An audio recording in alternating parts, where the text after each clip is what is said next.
Although many soldiers were using older generation flintlock muskets, converted to the percussion system, that didn't mean they liked it. Union Lieutenant John Meade Gould of the 1st Maine Regiment described their experience as their initial 90-day enlistments drew to an end soon after the first battle of Bull Run. On July 30th, the 6th Maine marched into our camp and changed muskets with us. They gave us the old flintlock smoothbore, altered over to a percussion lock, and understood to be more dangerous to the user and his right-hand comrade than to the enemy.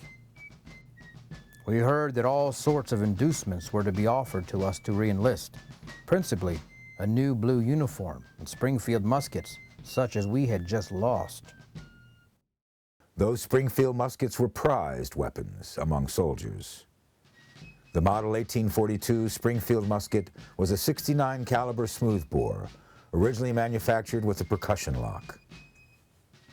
It was the first U.S. Army musket to be manufactured at both the Springfield and Harper's Ferry armories. The Model 1842 musket was developed 1 year after the Model 1841 rifle. This was the standard shoulder arm for the U.S. infantry. Rifles at this time were considered a specialized weapon. This is in fact a smoothbore.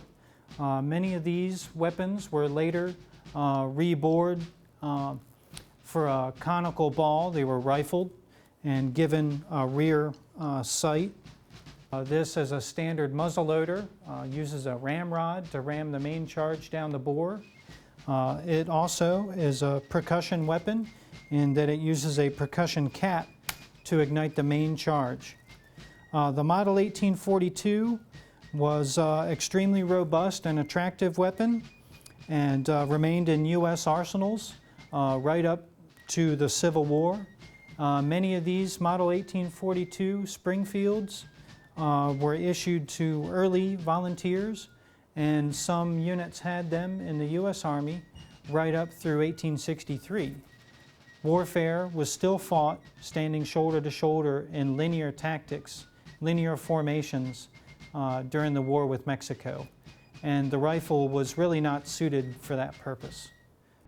Although smoothbore muskets did not have the range or accuracy of rifles, they could be loaded and fired much more quickly than the muzzle-loading rifles available at the start of the war.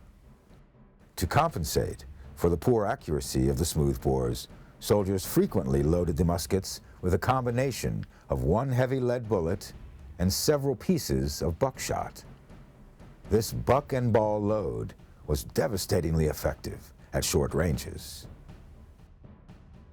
Jacob Dolson Cox was a Republican senator of Ohio, later commissioned a brigadier general in the Ohio militia. After considering the many recent advancements in firearms, Cox later wrote, "The regular Army influence was generally against such innovations. Not once, but frequently, regular Army officers argued to me that the old smoothbore musket with buck and ball cartridge was the best weapon our troops could desire. We went through the war with a muzzle-loading musket." Brigadier General Thomas Mahar's Irish Brigade, consisting largely of Irish immigrants from New York regiments, was armed almost exclusively with the Model 1842 smoothbores. This continued even after they were phased out of most units in 1862.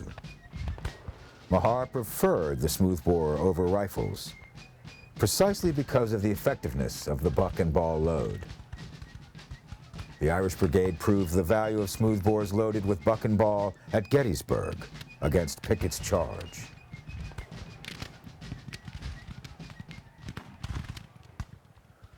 But of course, the rifle had substantial advantages over the smoothbore in terms of range and accuracy. Therefore, in 1855, the Armory in Springfield, Massachusetts began planning a rifled musket that would have a unique design. The 58 caliber Model 1855 rifle was a departure from the 69 caliber muskets that the U.S. armories had been producing for decades.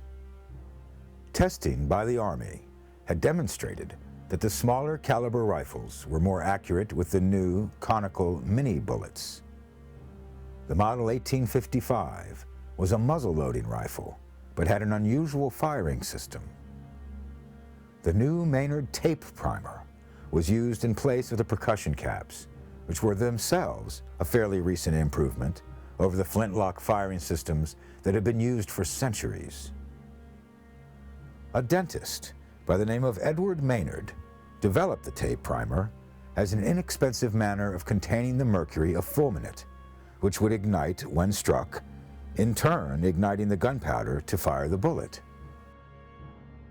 The tape primer looked and worked much like the strips of caps used for toy cap guns. As the gun was fired, the tape would advance, ready for the next shot. Unfortunately, it proved unreliable in practice.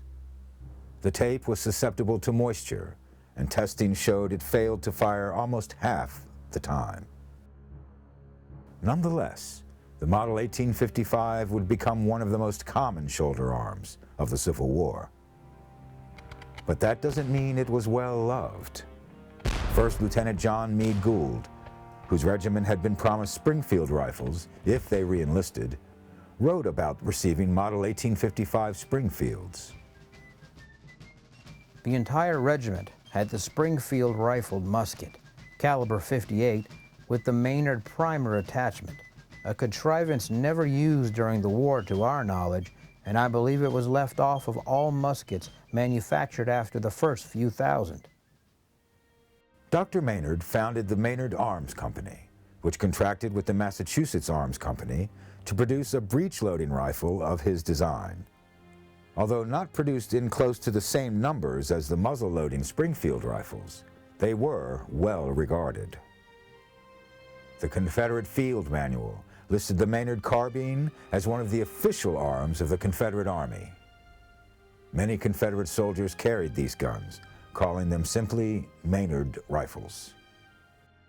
An ordnance officer, Captain L. Jacklin Smith, reported to his colonel after inspecting some companies near Tallahassee, Florida in February 1864.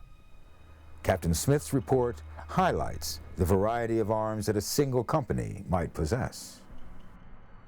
Company I, South Florida Cavalry, Captain Paramore, armed with Maynard Rifles, 40, Mississippi Rifles, 6, Enfield Rifles, 5, Hall's Carbines, 7, double-barreled shotguns, 5. This company has taken good care of their arms, though the horses were by no means as well kept. Captain Griffin's company, 59 men, no arms. Captain Gwynn's company, 73 men, arms just received. Smoothbore muskets, caliber 69, in very poor condition. Most of the locks in very bad order. General appearance of the arms very bad, and will doubtless soon become unserviceable.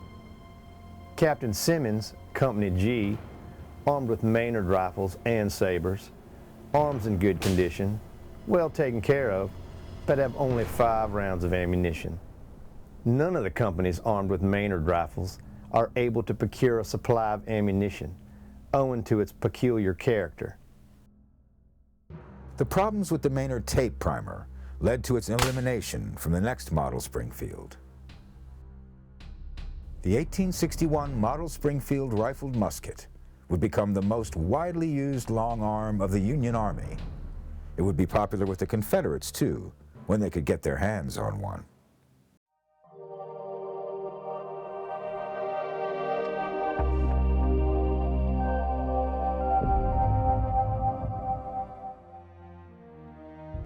If you're eager to see more of our historical documentaries, please like, share, and subscribe.